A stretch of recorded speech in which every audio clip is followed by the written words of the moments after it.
यूं तो जलियांवाला बाग में हुए नरसंहार को एक सदी से ज्यादा का समय बीत चुका है, लेकिन विश्व के इतिहास में शायद ही और कोई दिन ऐसा काला दिन रहा होगा, क्योंकि एक तरफ जहां बैसाखी उत्सव था और लोग इस उत्सव को धूमधाम से मनाने के लिए उत्सुक थे, वहीं अंग्रेजी हुकूमत ने जलियांवाला बाग में चल रहे शांतिपूर्ण विरोध प्रदर्शन में निहत्थे लोगों पर बर्बरता पूर्वक गोलियों की बरसात करवा दी, जिसमें अनगिनत निर्दोष लोग मारे गए। और ये काला दिन था 13 अप्रैल 1919 का, जिसकी वजह है कि अंग्रेजों द्वारा बुजुर्गों पर किए गए अत्याचार को याद कर आज भी देशवासियों के दिल सिहर उठते हैं।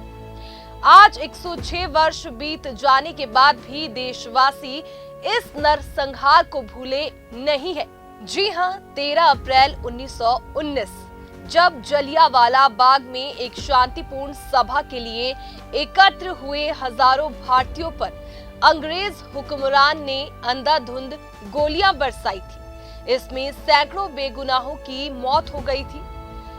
वो गुलामी का दौर था, अंग्रेजों की मनमानी और जुल्म ज्यादती का अंधियारा बढ़ता ही जा रहा था, लेकिन उस अंधेरे का सीना चीरने के लिए आजादी के मतवाले जूझ रहे थे, जिसके चलते उन्हें नतीजों और अपने प्राणों की परवाह नहीं थी। अपने राज का सूरज ना डूबने के गुरूर में अंग्रेज दमन की किसी हद तक जाने की तैयारी में थे।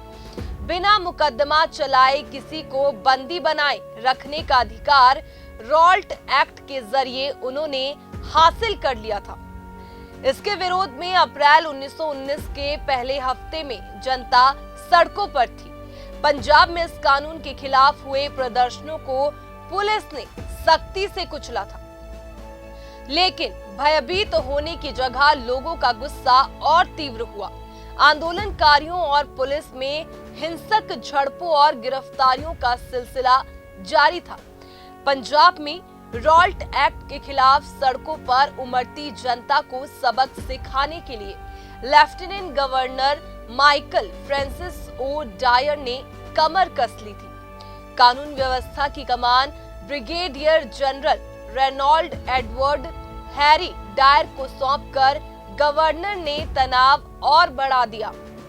हैरी डायर ने भीड़ इकट्ठा करने पर पाबंदी के साथ ही ताबड़तोड़ गिरफ्तारियों का सिलसिला शुरू करके दहशत पैदा करने की कोशिश की, लेकिन जनता झुकने को तैयार नहीं थी। और 13 अप्रैल 1919 को अमृतसर के जलियांवाला बाग में एक बड़ी सभा आयोजित की गई, जिसमें हजारों लोग मौजूद थे।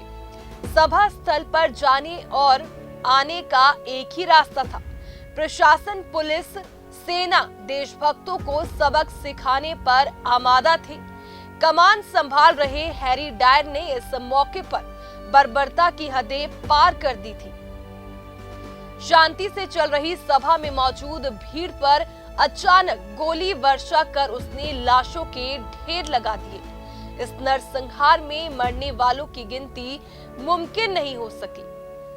जान बचाने की नाकाम कोशिश में तमाम लोग मैदान के एक किनारे स्थित कुएं में कूद गए थे।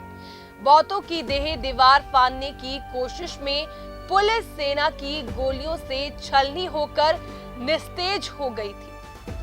हालांकि 21 वर्ष बाद इस नरसंहार का भारतीय रणबांकुरे वीर उधम सिंह ने 13 मार्च 1940 को लंदन में जाकर एक सभा में जब डायर भाषण दे रहा था, तो उन्हीं की सरजमी पर जाके उसे गोलियों से भूनकर बदला लिया था और बिना डरे अपने आप को अंग्रेजी पुलिस के हवाले कर दिया था।